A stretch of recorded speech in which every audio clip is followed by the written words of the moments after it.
A major food processor has filed a lawsuit against a leading sausage producer and 2 former employees over allegations of trade secret theft. The Minnesota Star-Tribune reports that Hormel Foods sued Johnsonville and 2 individuals in federal court over an alleged conspiracy to steal recipes, marketing research, and other information. According to the complaint, the scheme stemmed from Johnsonville's hiring of Hormel veteran Brett Sims as its new chief supply chain officer 2 years ago. Hormel alleged that Sims began recruiting former Hormel coworkers to the Wisconsin sausage maker, in violation of a non-solicitation agreement, including Jeremy Rummel, who took a job at Johnsonville earlier this year. Prior to informing Hormel of his departure, however, the company says Rummel sent proprietary information to a personal email account, including product formulas, processing techniques, marketing strategy details, and information about potential acquisition targets.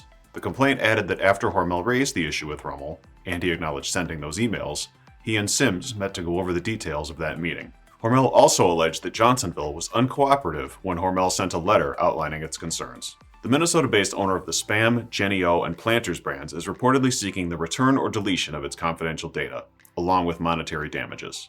Neither the companies nor the employees named in the lawsuit responded to inquiries from the Star-Tribune. I'm Andy Zoll. This is Manufacturing Now.